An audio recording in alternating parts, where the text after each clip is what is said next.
Bonjour à toutes et à tous. Se projeter dans le métier de professeur des écoles.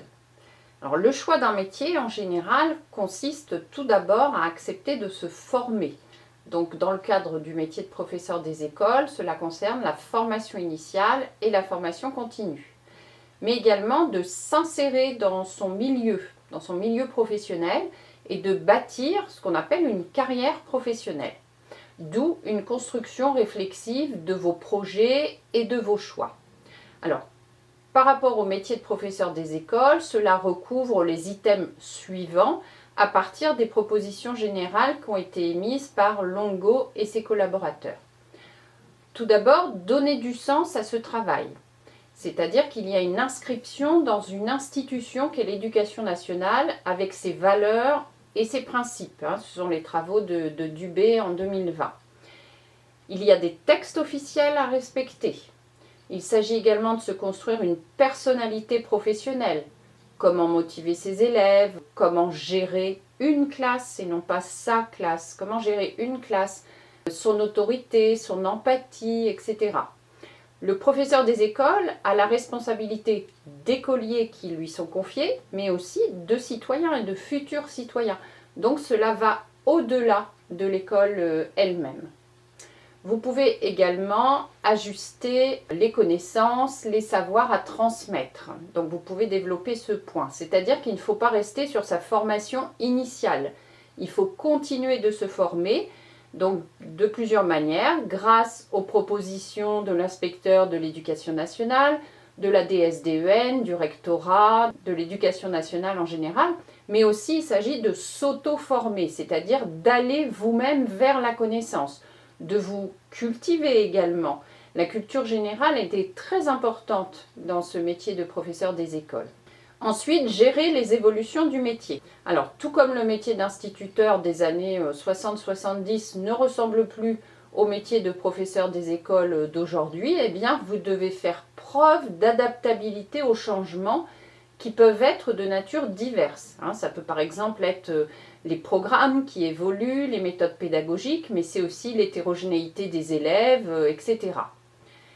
Vous pouvez aborder aussi la particularité du métier de professeur des écoles qui est sa double polyvalence, c'est-à-dire la polyvalence qui concerne l'enseignement de tous les domaines disciplinaires, français, mathématiques, EPS, etc., y compris des nouveaux domaines qui sont apparus plus récemment comme le numérique, l'histoire de l'art, etc.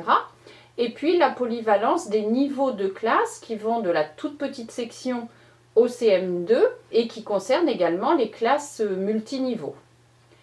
Il y a engagement de votre part et il y a aussi une interprétation de la réalité du métier qu'il est nécessaire de confronter, notamment au regard de vos stages, y compris à l'étranger, mais aussi de vos cours, de votre formation universitaire, de vos lectures scientifiques et pédagogiques, de votre expérience en association en tant que bénévole ou contractuel, et puis votre mémoire de Master MEF. Voici les rapports à une vie professionnelle qui peuvent se décliner en 4 dimensions d'après les travaux de Longo en 2019. Alors tout d'abord, le rapport à l'activité professionnelle. Il s'agit de la place du travail dans la vie au regard des autres activités, de loisirs, de sport, de vie personnelle, de vie sociale, puisqu'il faut aussi rechercher un équilibre pour être efficace. Donc concernant le métier de professeur des écoles, le temps devant enfant n'est qu'une partie du travail puisqu'il y a une autre partie de préparation des cours, de correction, de mise en œuvre de projets, de lecture, etc. qui se fait à la maison pendant une partie des vacances pour faire tout ce travail de préparation, de correction, de remplir également les livrets, etc. Et puis vous avez des réunions diverses de manière à consacrer en moyenne 35 heures par semaine, comme tout fonctionnaire, mais on sait que c'est une moyenne, que ça va bien au-delà. Le rapport au travail. Eh bien, le rapport au travail, cela recouvre les raisons d'exercer ce travail, le sens qu'on donne à ce travail. Donc ça peut être le lien social, puisqu'il est très important dans le travail de professeur des écoles. Ça peut être l'expérience acquise, ça peut être l'utilité qu'on y trouve, ça peut être l'autonomie, puisque vous avez quand même le choix, par exemple, de manuels, de méthodes pédagogiques, etc. Ça peut être le domaine purement relationnel, ça peut être la moralité qui est ancrée dans ce travail. Les valeurs en fait qui sont portées par ce travail et qui est choisi, on considère que ça exerce une influence sur le choix professionnel. Donc vous pouvez tout à fait développer les valeurs que vous accordez à ce travail. Alors concernant le métier de professeur des écoles, en tant qu'enseignant et fonctionnaire de l'État, eh bien vous portez les valeurs de la République.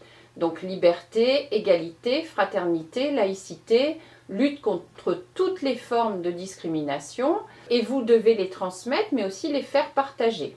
Il y a également d'autres valeurs qui sont communes à tout enseignant, comme par exemple croire en l'éducabilité de chaque élève, c'est-à-dire trouver une solution pour que chaque enfant comprenne un apprentissage et que ce soit inscrit dans sa mémoire et qu'il l'utilise.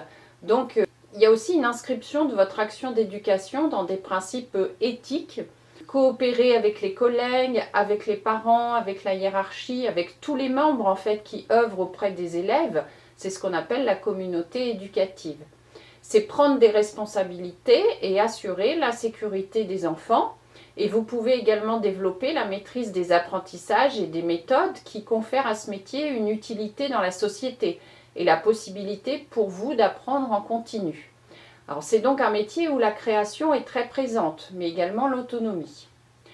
Vous pouvez également développer comme autre point le rapport à l'emploi. Donc le rapport à l'emploi comprend la satisfaction ou l'insatisfaction due à l'atteinte ou non des finalités qu'on vise dans ce travail. Le rapport à l'emploi, ça concerne aussi la stabilité, l'engagement collectif, les critères qui déterminent le choix de l'emploi, donc l'intérêt du travail, le plaisir au travail, les récompenses éventuelles, etc. Concernant l'emploi de professeur des écoles, vous pouvez projeter les possibilités d'évolution qui sont offertes, comme par exemple directeur d'école, PEMF, enseignant spécialisé, maître d'accueil temporaire, mais aussi le fait que l'emploi de professeur des écoles se décline dans de nombreux lieux, les écoles, et non dans un lieu unique comme c'est le cas pour beaucoup de travailleurs.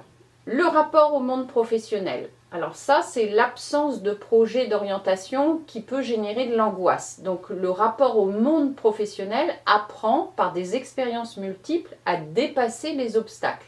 Donc vous pouvez aborder le fait que vous avez été caissière ou serveur par exemple et que cela vous a forgé une expérience d'interaction avec de nombreuses personnes que vous saurez réinvestir auprès des parents d'élèves par exemple ou des collègues.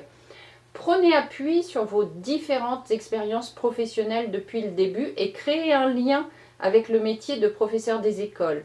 Mais n'utilisez pas uniquement les expériences professionnelles auprès d'enfants, comme centre aéré, colonies de vacances, etc. Et puis enfin, vous pouvez insister sur le fait que c'est un métier qui s'apprend et qui se transmet. À bientôt!